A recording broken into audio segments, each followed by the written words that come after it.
Hi, all. Welcome to another episode of Saturday Architecture. We have Deepak and Janaka, who are very senior architects, Virtusa and Microsoft. And a very interesting thing came up in one of my consulting sessions with a customer. Okay, and they said we have challenges with cloud migration, and I was like surprised. This is like really, why is there a problem? And as they say, the devil is in the details. We have so much of automation today. You have containers, you have Jenkins, you have ready to deploy stuff, you have AI based things, you have YAML files to make your containers. All these are fairly mature nowadays, right? And there are great APIs and SDKs to do that. So, why would CI/CD be a problem? Now, when they came up for the solution, when it was actually presented to them, where you could let's take something for example. We have this is for Azure, and let's say I wanted to make a solution. So there is a solution which will use Azure Logic. It will make a front end server. It will instantiate a SQL server at the back end, and all these services automatically get provisioned, and then there is a repo for Visual Studio which gets added.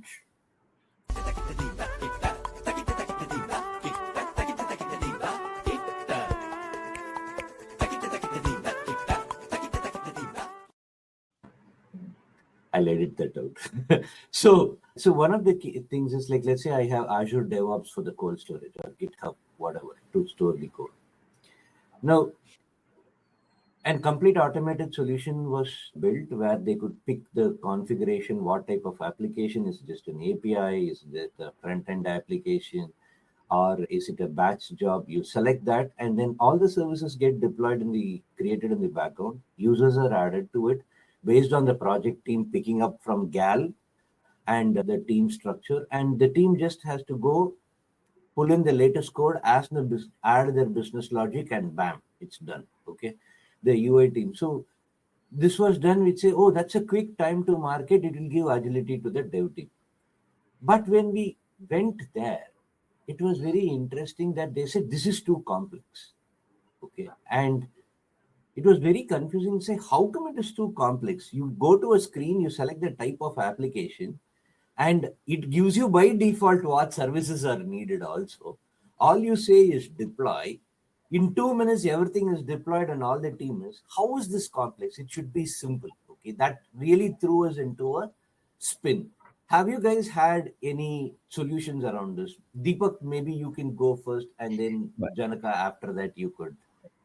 So the way I diagnose this issue is it's a people problem, and what you need to think about is when you brought the solution to them, how are they going to react to it, because it is impacting the way, it is changing the way they work, it is impacting their work profile itself, and they, in a way, they lost control over certain things, right? And that's the biggest change for any person working in for any in any field, Are in you any. telling they feel insecure about their jobs because of this or their importance? That is part of it. I will not say that is all of it. That is part of it.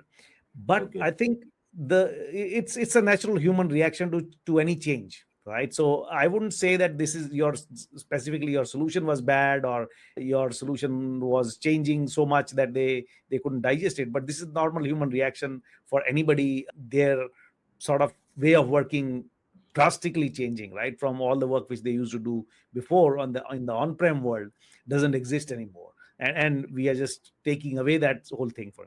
So the way I would think about it is, when you're presenting the solution to them, you look at it from their perspective and see how their day-to-day work is going to change, and what is acceptable to them in terms of change. Maybe you need to do this change in a series of steps. That is what will work over a period of time, because landing a big change or a drastic change may not be conducive in this environment. So that is the diagnosis and the approach which I would take to this. So, if I understand what you're telling that, hey, my solution solves five different complexities at the same time. But the thought that five complexities will go away makes them nervous. So you say, okay, I'm not going to roll out all the five complexities. only 20% of your problem I'll solve in the first step, or 30% of your problem. So they feel a little more comfortable about it. Otherwise, Yeah. it's something is that, No, and there are then I two will ways. do it over stages. There are two ways. One is obviously you slow down the implementation so that they are comfortable over a period of time, right? Mm. So that you implement the solution and they get to contribute to it and they understand what's in it for them and how basically it's all about being comfortable with the solution, right? So if they feel comfortable now, what comfortable means is completely contextual, right?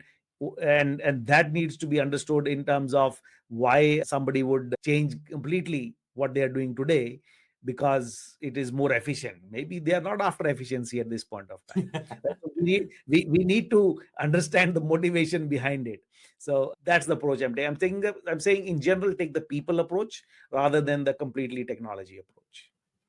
Interesting. Okay. Now, what is your experience has been in this? I'm sure you So, would have faced a situation like this. so any IT project has three aspects: technology, process, and people. So definitely sounds like you have a people issue. So, and when you look at cloud migration, you have multiple aspects, right? People have control and people have work. So if you change either one, people will react in a negative manner, right? If Hmm. you change the amount of control they have over whatever they're doing, they will react. If Ah. they change whatever the work they do, they will react. So I think, The reaction could be positive or negative, right? yeah, Happiness or fear. It could be anything. usually if you have siloed entities like security, compliance, infra, all those guys that who come into play in a cloud environment, right? They live in their own, how do I say, in their own castles, right? If Yeah. you come up with a solution that bridges all of them and bring one castle, nobody will like it from those two aspects, right? So I think one of the things that you can think of is rather than solving one big problem, solve five small problems and then create a small denominator across the board that solves the problem in a little way. Like, for example, if they are working to provision all of those things in silos, get them to agree to a certain set of ground rules that everybody can agree to, but then they play their own game, but sticking to that set of ground rules. So that basically it's like kind of like a compromise, right? They still get to do what they want, but at the same time they will do it their own way with So our it's caveat to it. Let's put it that way. so as you're telling this, a metaphor comes to my mind. Assume that there is an apartment where 10 people, 10 apartments are there together.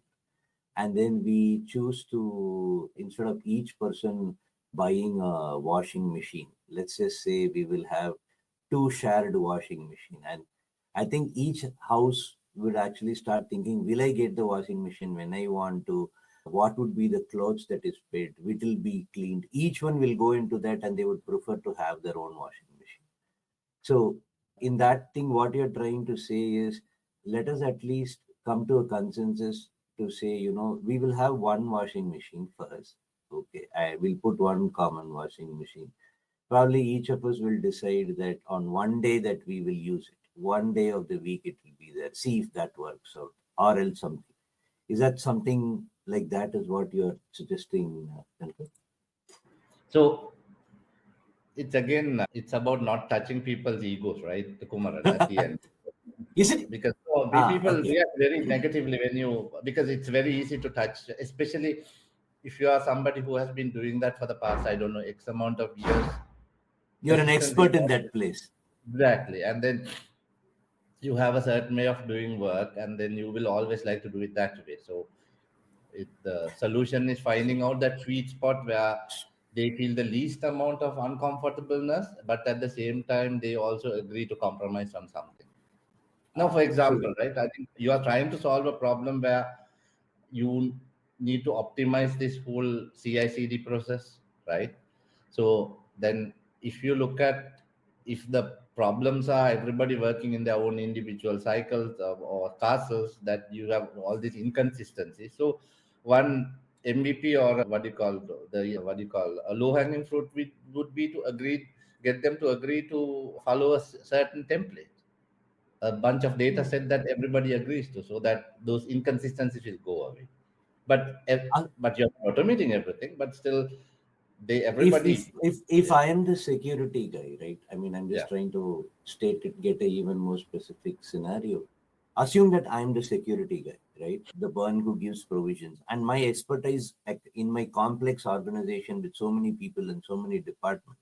My expertise is understanding how the security works with SQL, with the different portal services, and what the banking roles are, and things like that. So when a new project comes, I have built the expertise of how to give access to whom, what to do, kind of a thing. And when you automate this overnight, two things happen, right? One, the control over what I'm doing is gone. Okay. And the second, my expertise or my work is made absolutely zero value. So the work and control, which you said, I lose both of them in a flash. Yeah. Okay. And that puts me in a very precarious situation and I react in some strange manner. Is that what you're trying to say? Absolutely. Absolutely. So there has to be some trade, right? There has to be some trade. If you are taking away control, what are you giving them in return, So right? just to wrap up, right? Let's take this scenario. I am Kumaran sitting here and says, no, no, no. Have you considered this possibility? Have you considered that possibility? What is your statement would be, Deepak and Janaka, to this security infosec guy or whoever is the one who is enabling these things? How would you kind of address me? Deepak, you want to go first or should I go? No, no, yeah, I think Janaka, you go ahead. I think you have a solution which I think we like. Yeah.